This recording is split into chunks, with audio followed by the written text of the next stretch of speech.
धार के भोजशाला मामले में सुप्रीम कोर्ट के गुरुवार को जारी आदेश के बाद जिला प्रशासन शुक्रवार के जुमे की नमाज को लेकर पूरी तरह सक्रिय हो गया है। कोर्ट के निर्देशों के अनुसार भोजशाला के पीछे मालीवाड़ा क्षेत्र के सर्वे क्रमांक 611 और 612 के आसपास नमाज की व्यवस्था करने की तैयारी की जा रही है। हालांकि संबंधित भूमि पर वर्तमान में खेती होने और कुछ परिवारों के कब्जे के कारण प्रशासन के सामने व्यवस्थाएं करना चुनौतीपूर्ण माना जा रहा है। मुस्लिम समाज ने भी स्पष्ट किया है कि यदि प्रशासन द्वारा व्यवस्थित और उपयुक्त स्थान उपलब्ध कराया जाता है तभी वहां नमाज अदा की जाएगी। वहीं तहसीलदार श्री उइके ने बताया कि सुप्रीम कोर्ट के आदेश के अनुरूप पुलिस और राजस्व विभाग संयुक्त रूप से स्थल का निरीक्षण कर रहे हैं। बारिश के मौसम को देखते हुए ऐसी जगह चिन्हित करने का प्रयास किया जा रहा है जहां नमाजियों को किसी प्रकार की असुविधा न हो।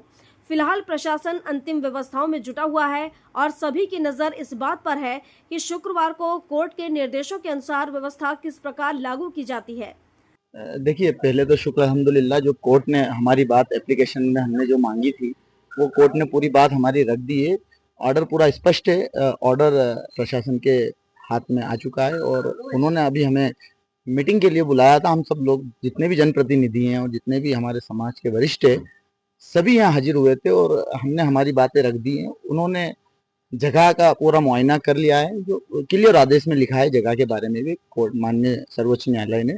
और उन जस्ट मस्जिद के पीछे वाला जो मस्जिद से सटा हुआ है उसका स्थान अपना कोर्ट ने पूरा मुकर्रर करा है जो सर्वे नंबर 612 है, 611 है, 612 है। लेकिन हमें सिर्फ प्रशासन ने इसलिए बुलाया था कि चूंकि बारिश का मौसम है और बहुत सारी चीजें बारिश में वहाँ पर कीचड़ भी है तो उनको व्यवस्था भी करना है और सर्वोच्च न्यायालय ने कहा है उनको व्यवस्था करने का। तो जैसा भी है वो सुबह तक व्यवस्था कर पाएंगे या नहीं कर पाएंगे वो हमें सुबह 11 बजे वो जवाब देंगे। लेकिन नमाज के लिए हम लोग हाजिर हैं।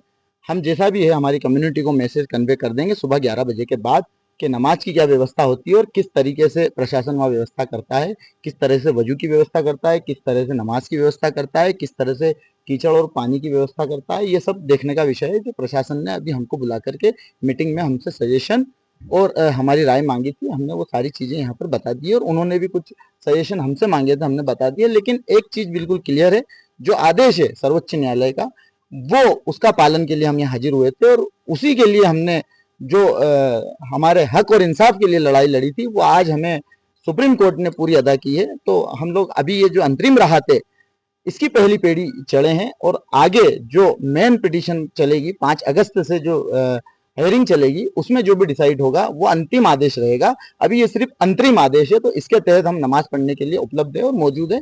अब प्रशासन कैसे व्यवस्था करता है वो प्रशासन सुबह हमें बताएगा और उसके बाद ही हम नमाजियों को मैसेज करेंगे। 611 है, 612 है। मस्जिद के आसपास परिसर में जितना लैंड है वो सब दरगाह का है जो माननीय सर्वोच्च न्यायालय ने पूरा मेंशन किया है और हम लोगों ने भी प्रशासन को यहाँ बताया है। सर्वोच्च न्यायालय के ऑर्डर का पालन हो यही हम चाहते हैं। नाम और अब्दुल समद मौलाना कमालुद्दीन वेलफेयर सोसाइटी मुस्लिम समाज सदर था। अभिनव बिजवा। कहाँ रहते हो? मैं भोजशाला के पीछे। अभी आप लोग क्यों आए हैं एसपी ऑफिस में, क्यों बुलाया रात को 12:30 बजे आप लोगों को? हम लोगों को इसलिए बुलाया गया कि जो जगह आज शासन ने जो जगह दी है सर्वे नंबर भोजशाला के पीछे उस पे हमारी पूरी आपत्ति है और हम लोगों को उस सभी स्थानीय लोग हैं हम उसका विरोध करते हैं। इस बात क्यों विरोध कर रहे हैं आप? हम नमाज नहीं होने चाहते क्योंकि वो जमीन पुश्तैनी हमारी है। तो आप प्रशासन की टीम भी आई थी, आपने वहाँ पर जो है हो हल्ला किया? हाँ हमने किया है और सुबह अगर कोई टीम आएगी तो हम उसका विरोध भी करेंगे। अभी क्या बातचीत हुई आप प्रशासन के लोगों से? प्रशासन से बातचीत हुई है कि सुबह तक का समय दिया है हमको 12 बजे तक का कि जो जो हमारे पास डॉक्यूमेंट है, हमारे पास जैसे टैक्स की रसीद है, हम इतने सालों से भरते हैं तो उन सबको हम प्रस्तुत करेंगे और जो हमारे से लीगल हो चुकेगा हम लीगल भी हम कुछ कानूनी कार्रवाई करेंगे। जिस जमीन पर आप खेती कर रहे हैं क्या उस जमीन की बात कर रहे हैं? जी सर। कौन खेती कर रहा है उसमें? हम सभी खेती कर रहे हैं। हम हमारा परिवार है, एक परिवार ये है और एक परिवार हम है। हमारा सालों से हम वहाँ पे निवास करते हैं, हम 7वीं पीढ़ी है। नाम बता दीजिए आप। अभिनव बिजवा, भोजशाला के पीछे धार। नागर। कहाँ रहते हो? भोजशाला के पीछे हम ही खेती करते हैं, बगीचा मेरा ही है। अभी यहाँ क्यों आए थे आप रात को 12:30-1 बजे? हम यही बोलने आए थे कि हमारी जो खेती हो नुकसान नहीं हो हमारा, उसका क्या रहेगा। खेती हम खाली करेंगे नहीं, हमारे एकदम उन्होंने कोई आवेदन दिया नहीं, कुछ नोटिस दिया नहीं। अभी फसल लगी हुई है डायरेक्ट और बहुत सारी जगह उनके पास नमाज पढ़ाने के लिए और भोजशाला के पास अगर नमाज पढ़ाएंगे तो वही विवाद होगा। और 5 मिनट 10 फीट दूरी नहीं भोजशाला से, और मैं फिर उन्हीं को नमाज पढ़ा रहे। आगे आने स्थिति भोजशाला का गेट भी निकलता है बसंत पंचमी को उसी रास्ते से। ये तो फिर पीछे का रास्ता है। पीछे का पीछे रास्ता तो है। पीछे के रास्ते से तो उसी दिन तो भोजशाला सर्वे नंबर 610 पे 11 पे उसी रास्ते से भोजशाला का गेट निकलता, तो फिर उस पे कैसे आगे सुप्रीम कोर्ट ने बोला है 596 नंबर पर जो दरगाह की जमीन है उस पर नमाज होगी। वो प्रशासन पे आ रही ना, प्रशासन तो 611 पे है ना, 611 पे। आप भी सुबह से 611 ही ढूंढ रहे थे। अच्छा, तो क्या चाहते हैं आप? हम चाहते हैं उस जगह पे नमाज नहीं होना, भोजशाला के बहुत करीब जगह है वो। और जमीन किसकी है? जमीन हमारी है ना, हम 200 साल से उनसे पहले से, और उन्हीं के से लिस्ट में हमारा पहले ही नाम है जमीन पे चढ़ा हुआ। क्या नाम है आपका? जगदीश नागर, हमारे पिताजी का नंदराम नागर। खेती बगीचे के उसमें भी आधार पर आपके दिख ही रहा, बगीचे की खेती की जगह है वो, और दूसरी जगह नहीं क्या वहाँ पे। क्या आपका बात हुई साहब से, तो क्या बोला? सामने क्या, आप आगे का रास्ता देखेंगे, जो आवेदन देना डॉक्यूमेंट करने। ठीक, धन्यवाद। ठीक है। और क्योंकि इसमें हम लोग जो है उसके अलावा जो अन्य सर्वे नंबर है व्यवस्थित, उसको हम यहाँ पर देखने के लिए आए हैं और उस पर हम कोशिश कर रहे हैं कि उसको व्यवस्था बनाए।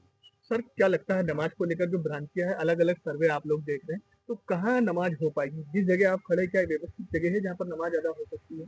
क्योंकि यहाँ पर भी जैसे अभी देख रहे हैं तो लकड़ियाँ वगैरह है और भी झाड़ियाँ वगैरह है, तो हम इसको देख रहे हैं कि कहाँ पर अच्छे से किया जा सकता है, उसी की तलाश कर रहे हैं हम। और लोगों का कहना है कि निजी भूमि है। सुप्रीम कोर्ट ने भी कहा कि निजी भूमि पर भी नमाज हो सकती है। क्योंकि यहाँ आसपास में तो निजी भूमि है नहीं है, इसलिए हम ऐसे सुटेबल लैंड देख रहे हैं कि जहाँ पे व्यवस्थित नमाज कराया जा सके।